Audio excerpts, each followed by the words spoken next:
again for joining us today on this live Metaphysical Sunday Service with Transcending Ascension. Myself, Diana Marie. I am a reverend. I teach metaphysics. I teach God. I teach that you are divine and that you are God. And I started these Sunday services because we need a Sunday service where you can go and truly hear the full scope of the truth, where you can ask full questions. And if I don't see them here during the live, I will write you and answer you later. One day we'll have a center where people can gather. There's spiritual centers all over the world beginning to open that are open-minded, that are open-souled, that are experiencing soul, that are living in right action, as this book likes to say, that are living in the divine connection, pulling towards that ascended future we all hope we see here on this earth.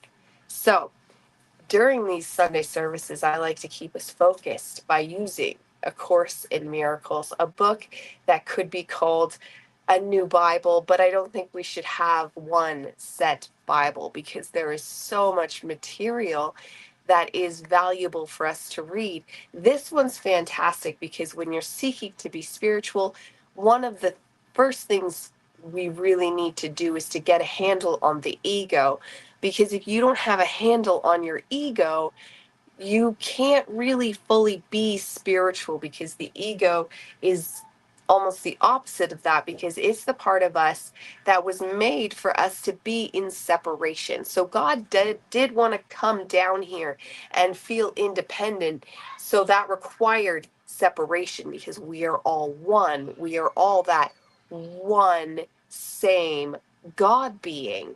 But how is God going to forget that?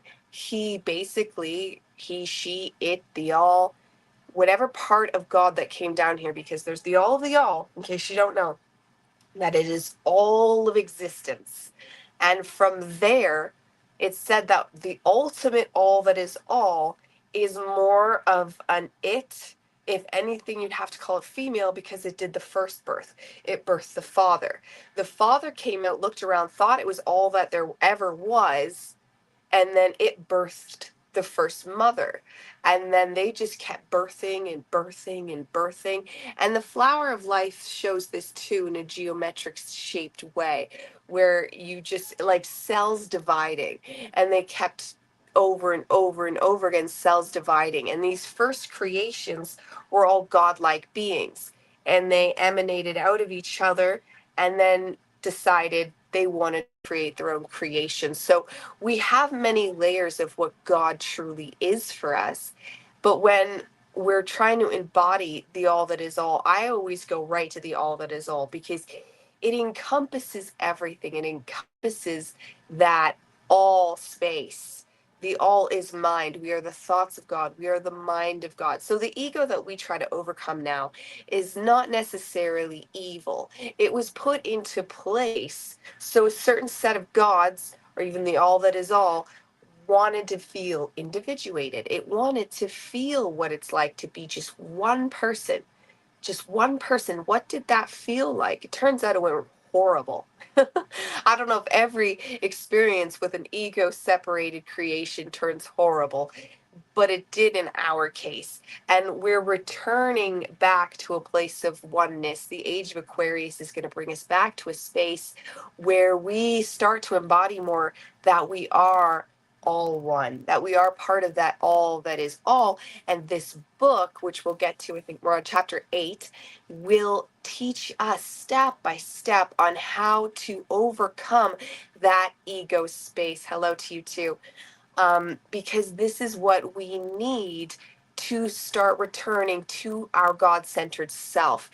And we learn as we do this that we don't vanish into oblivion. Funny enough, when we start eviscerating our ego, we're really not getting rid of it. What we're doing is we're training it. It's more of an animal than our soul-centered self, and it can be trained. It's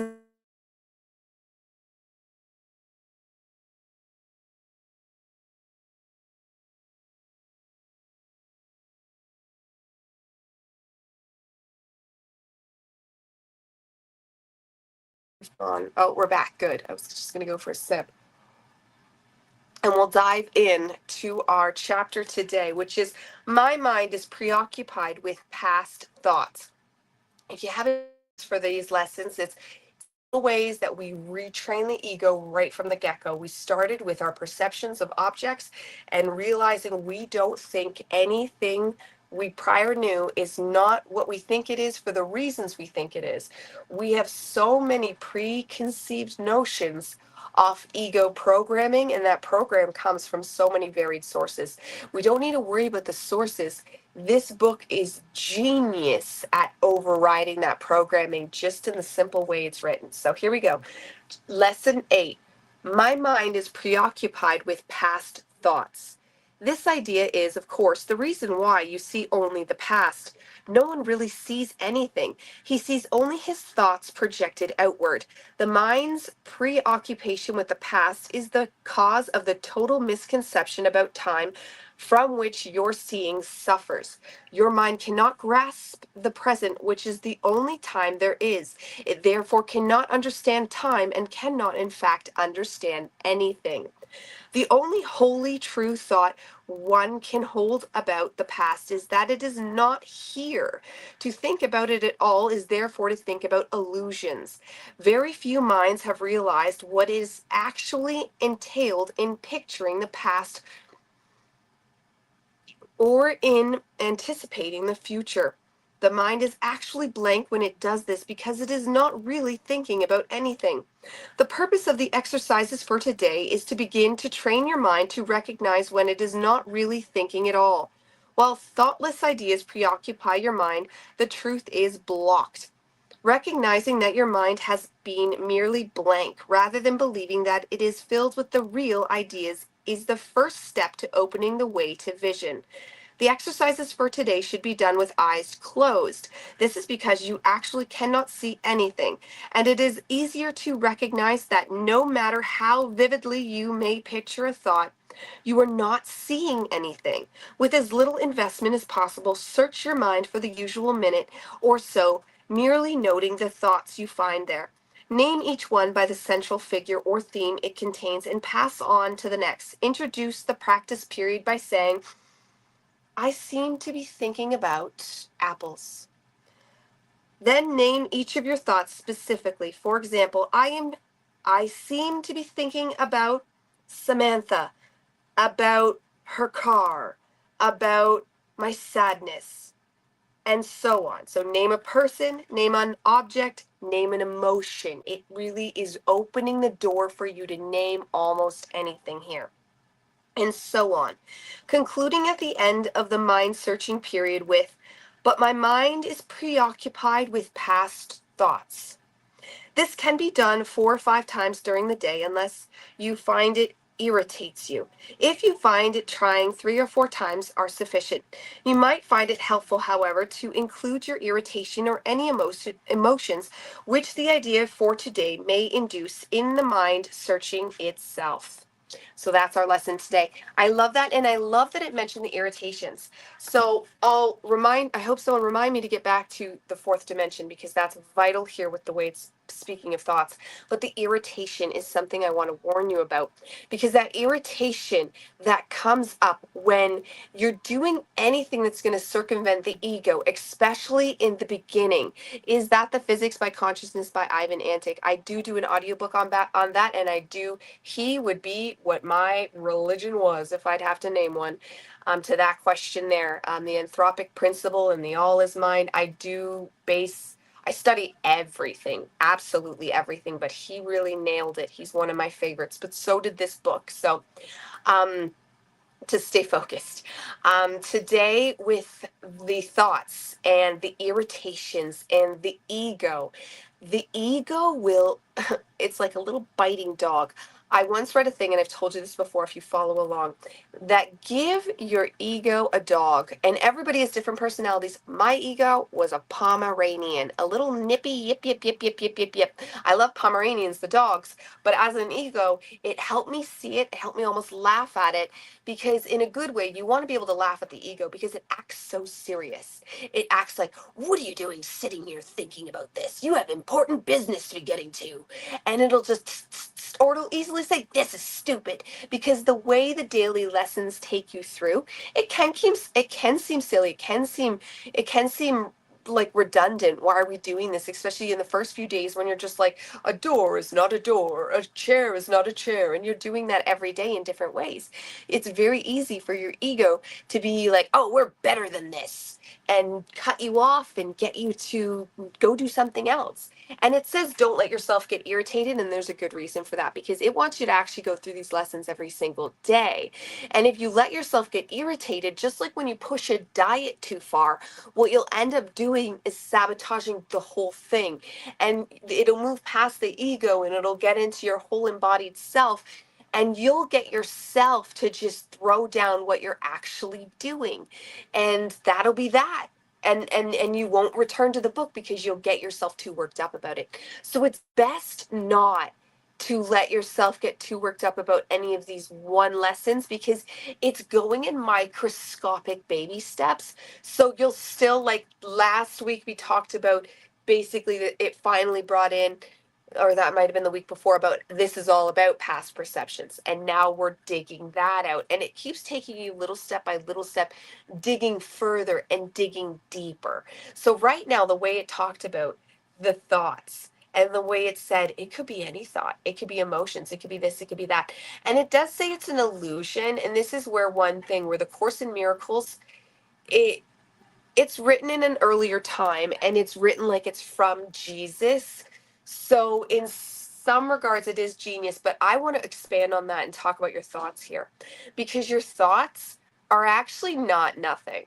Your past is in the past, and your perceptions are from the past, and you do want to change your perceptions to change your future. And you're not doing yourself any good by harping on the past. But the fourth dimension is real.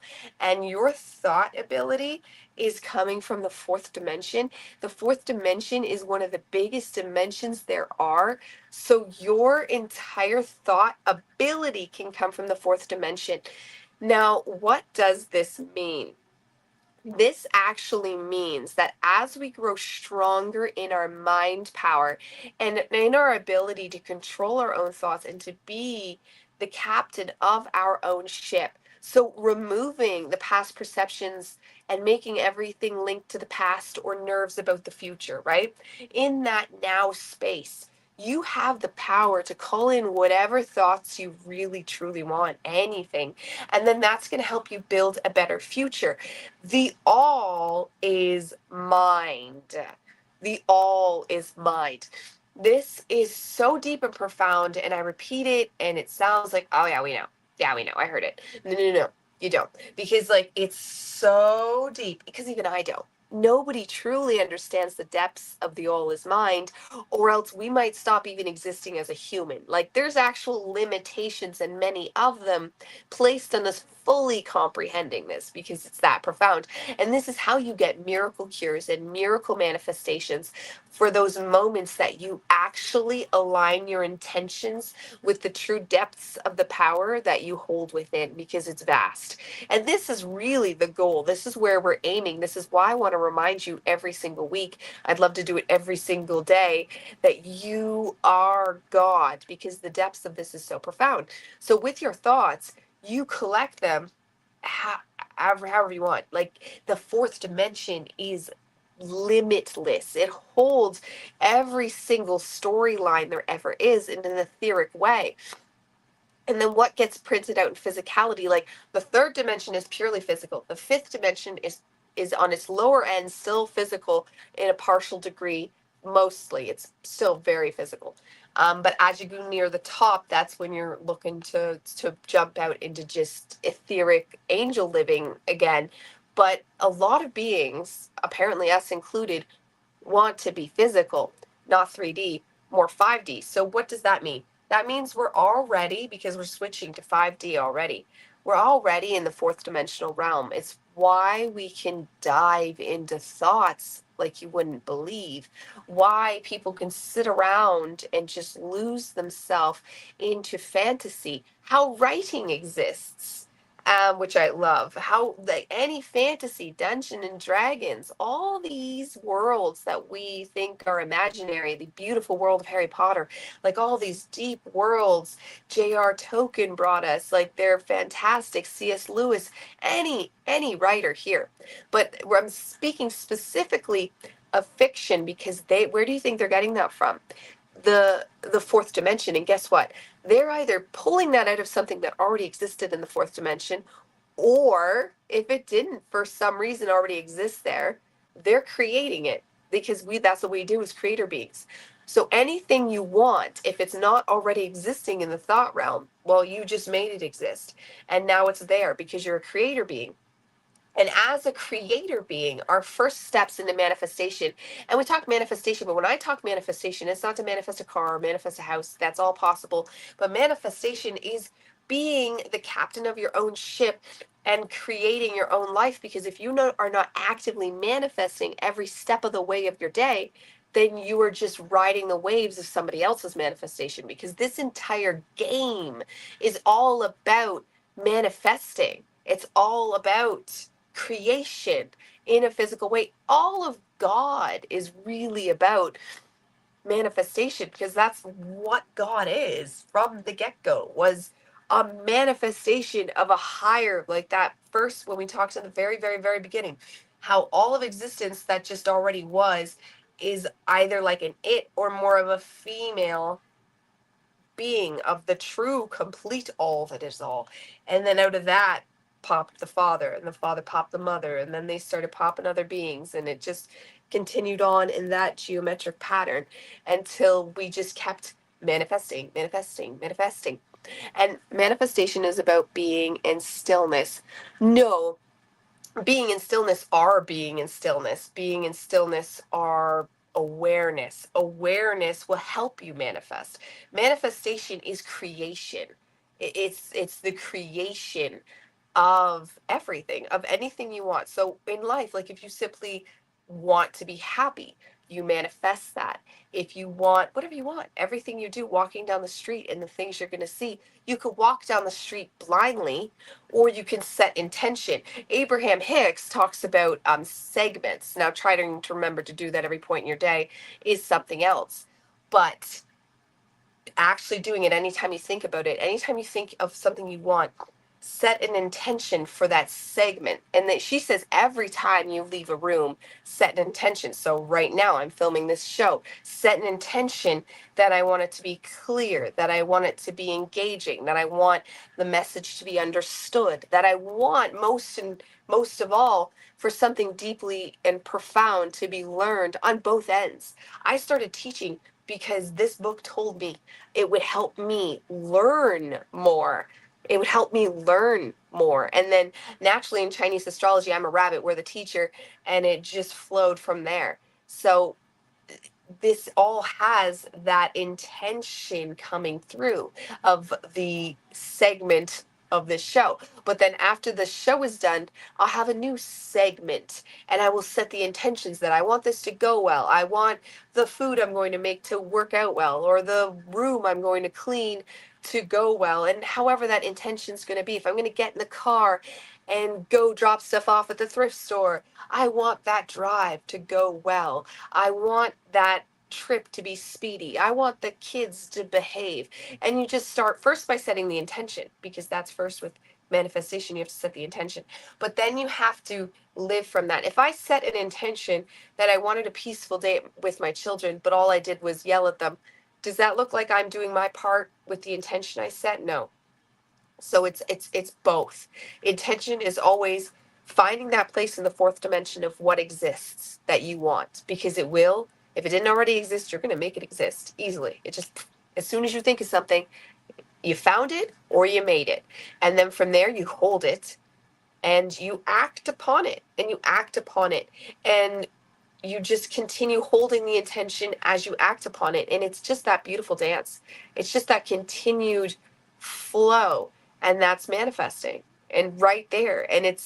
But it's easier said than done sometimes, because life, quite often, whatever state you're in, could seem like it's out to get you, like it's trying to stop you every chance you get. And some say that's the ego coming back up and lashing out, trying to get you.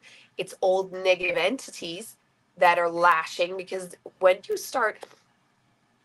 you start to make your life better, and let's say you were filled with negative entities once upon a time, you're going to have a few things that are coming to get you. One's going to be the ego that's used to the old way you used to live, and it doesn't like change. The next is negative entities. Now, they actually have more of a logical reason to be lashing out against you, because negative entities will, one, if you succeed and pull yourself up to a higher level, it doesn't have to be all the way to enlightenment. Depending on the negative entity, it will have a certain ability, like it will only, like, fish, and certain fish need different environments to live in. So do they. So some of them can stay with you during a certain amount of your progression, but the higher you get, the more screamingly painful it becomes for them, and the more they'll start to lash out. Now, depending on the negative entity, you could try to send it to the light, you could ask it to leave, or you just keep rising, and it can choose. If it stays with you too long and goes into the light, it depends on the entity. It could turn light itself.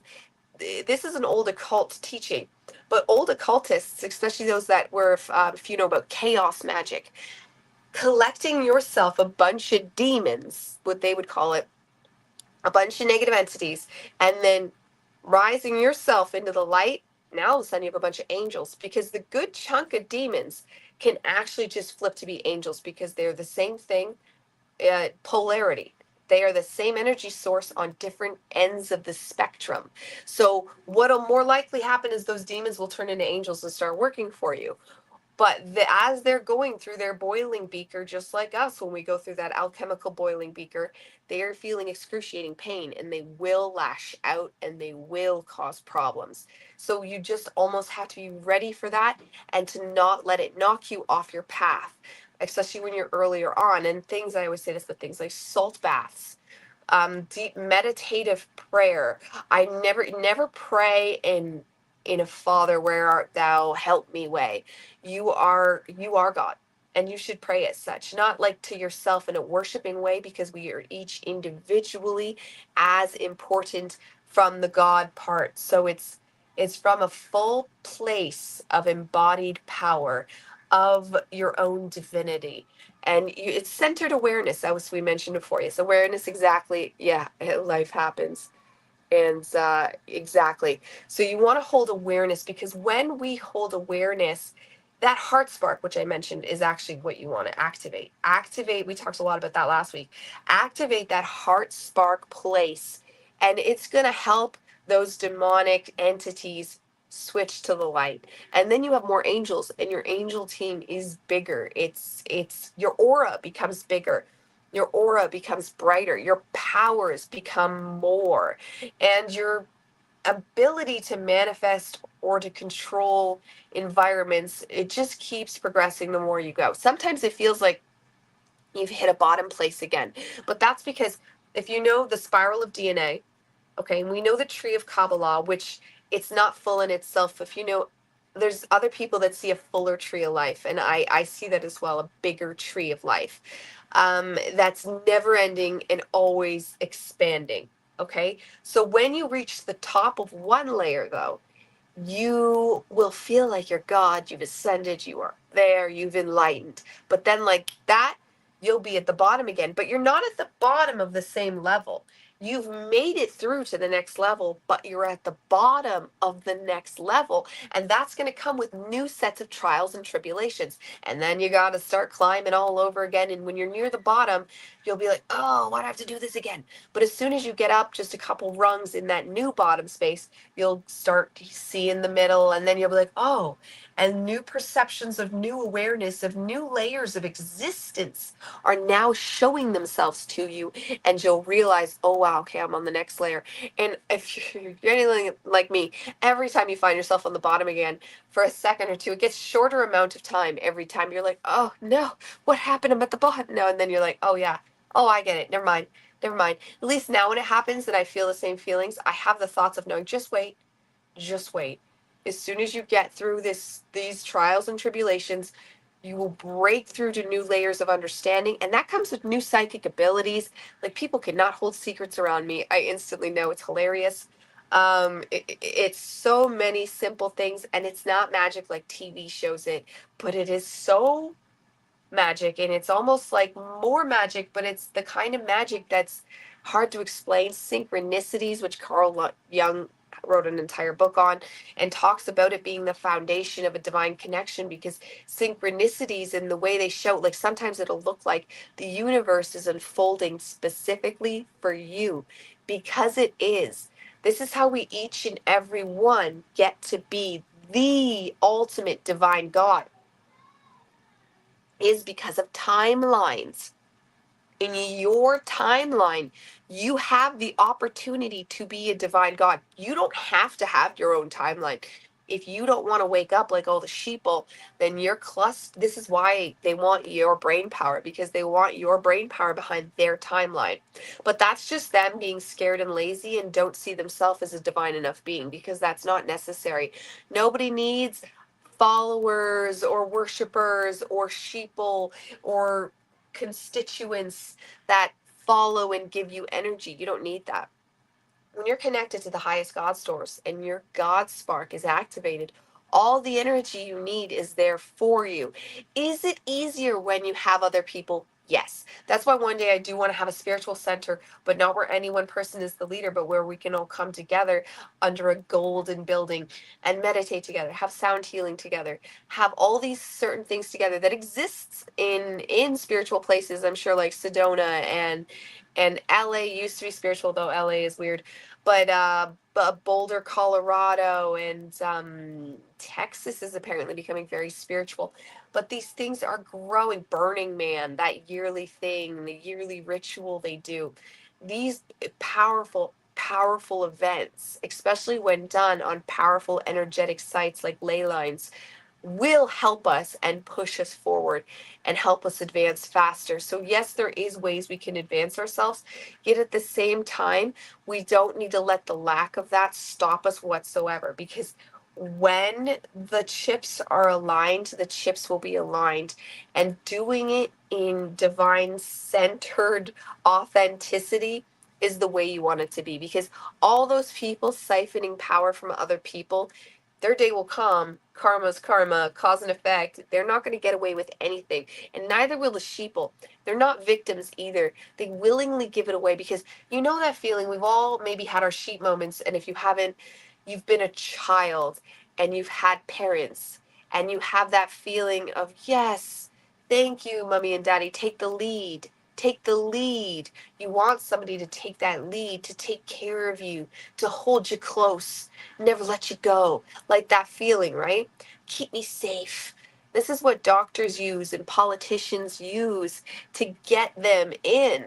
And they're the sheeple type people are honestly it, and this is really sad, but a lot of the human deficiency comes down to laziness.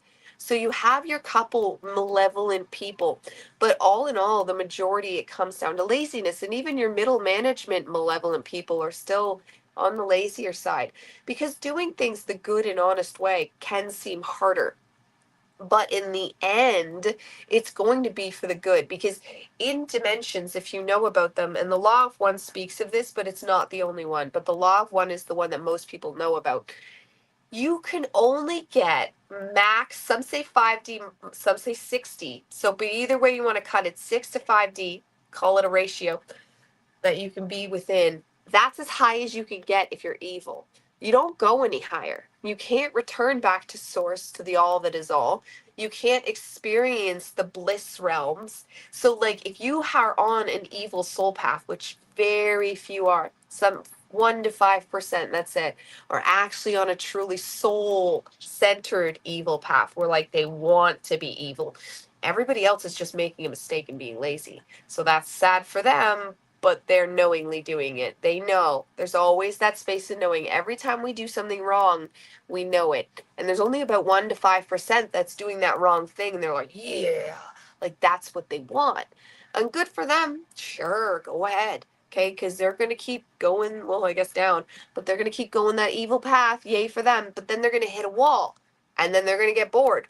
And then they're going to be like, this sucks. And then they're going to be like, I want to do something more, because the soul, evil or good, never stops wanting to progress. Atrophy, there's a old Hermetic principle, and I'm sure other religions have mentioned it as well, that states your soul, when in atrophy, will essentially dissolve and just return back to source. Now, that's that old indigenous principle of like everybody, you put them back in the earth and you just return to the stars because that's where we're from.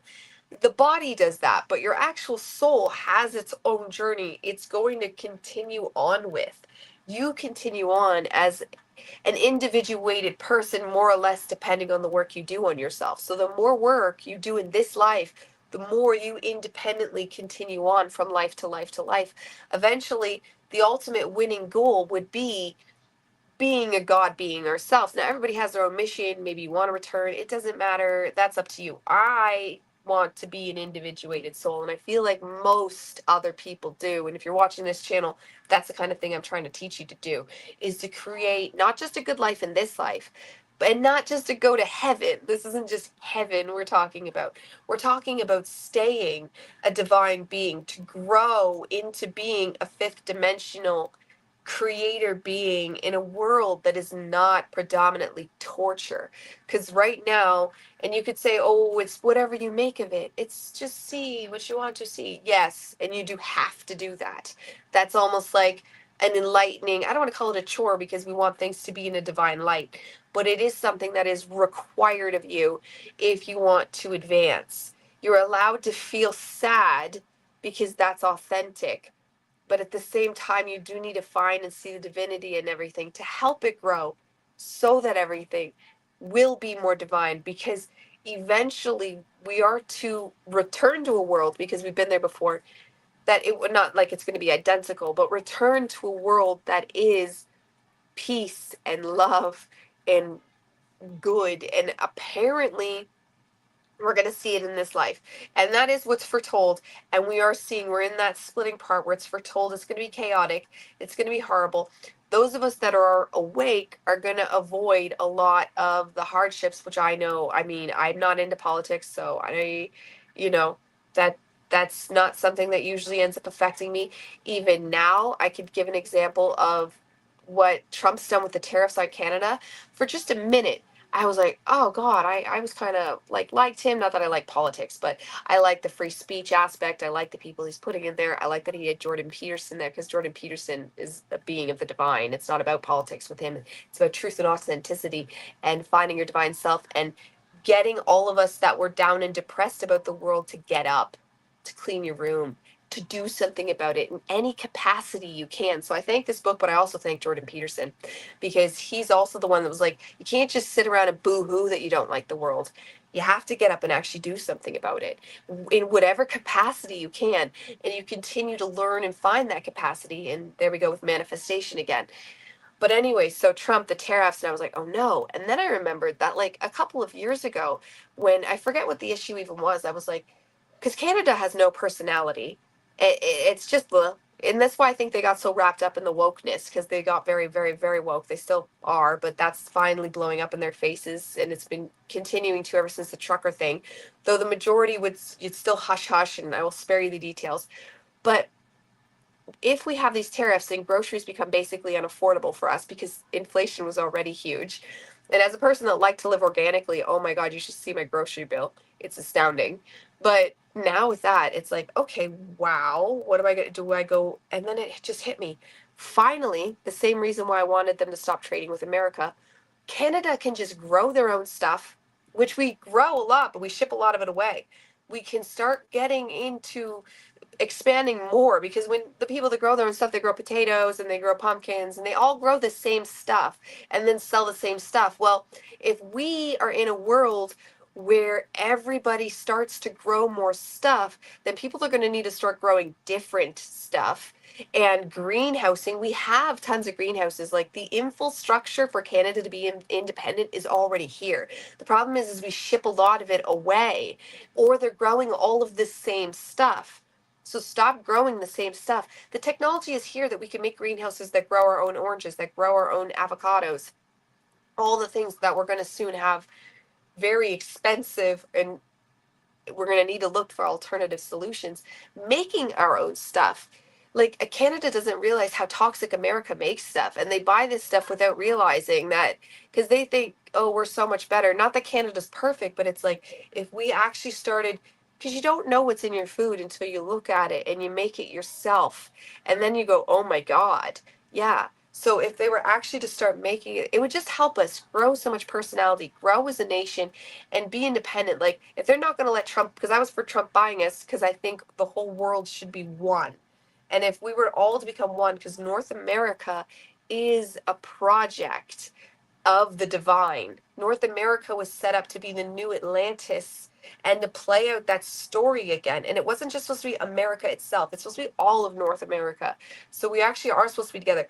The pyramids in Mexico could help us all if we just energetically align together.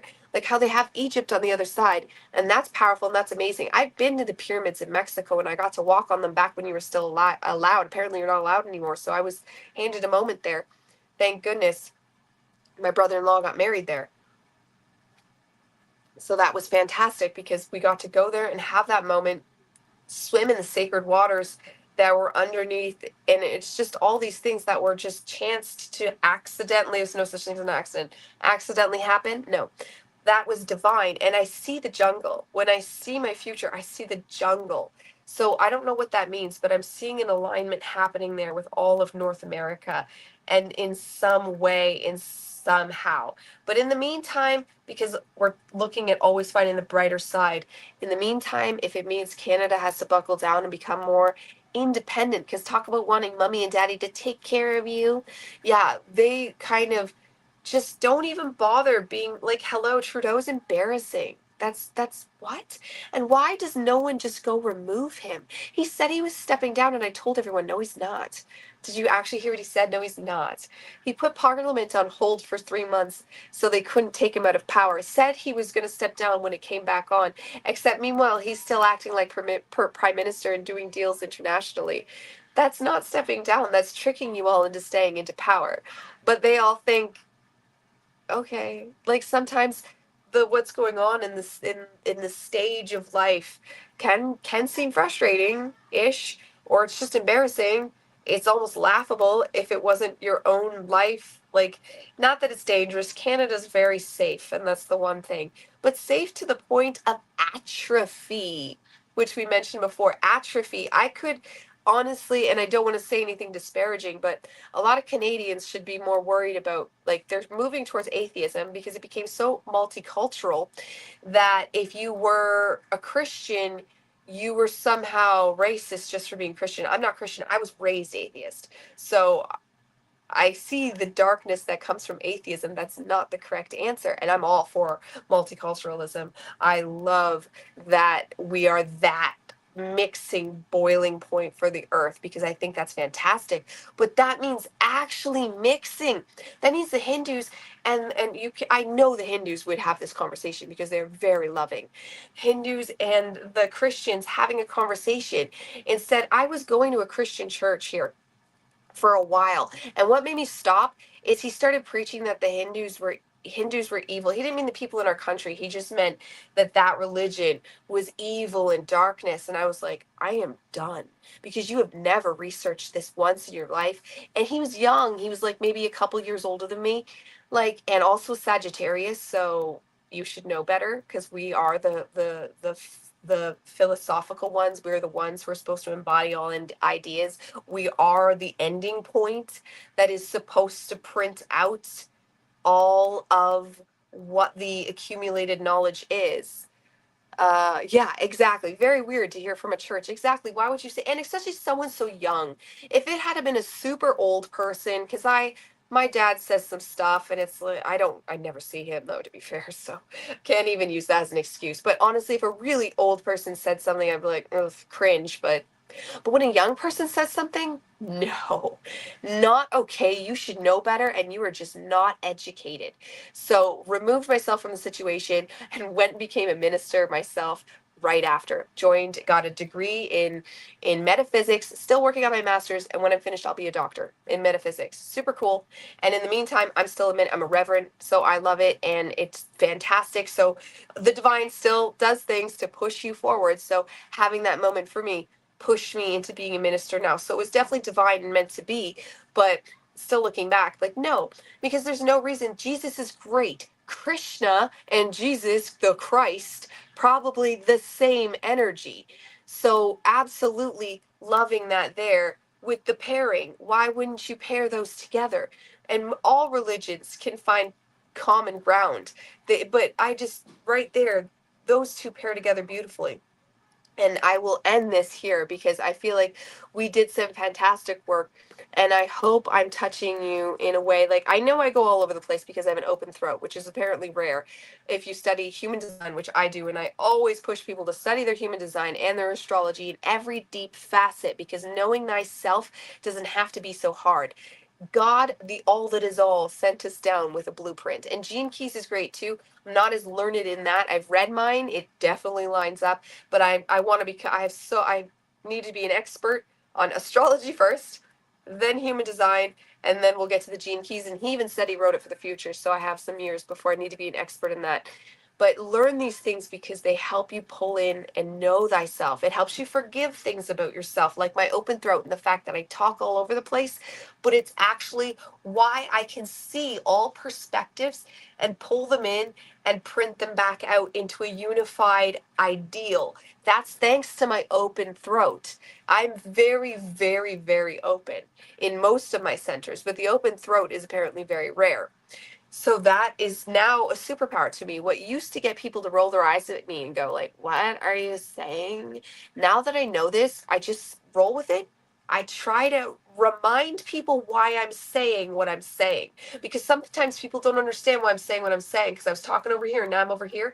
Well, this is why I brought it over here, and it's all pulling to the same place. Um, that is weird to hear from a church. Someone, Red Thunder Dan. I guess actual churches are somewhat known to be judgy sometimes, especially in other parts of the world. Yeah, in other parts of the world, you could get for your thoughts. So extreme, extreme. That's why Canada should take the moment, and that we are so safe. The only violence, I'm not besmirching any religion, but we all know that one religion that does have violence as their first and foremost, that they are the ones that end up killing people. But let's just say, light, and I don't have no hate for them. I love all, but they're the ones that have done violent things to their own children in our country, and it's sad.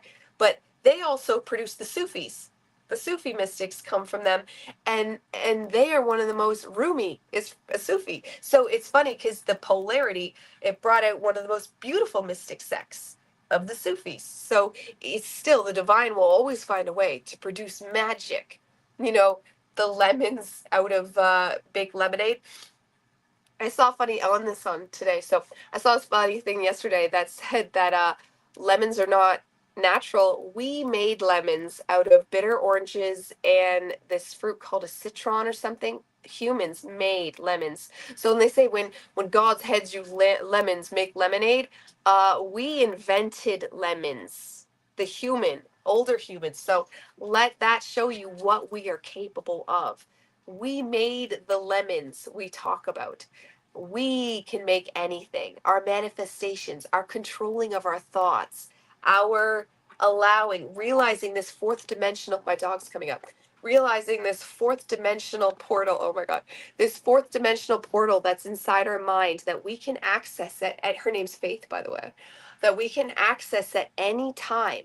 I heard that too. Bananas are also completely man-made. I can see that. They say the starch level's too high, and they have it. It has like natural latex in it, which people can be allergic to.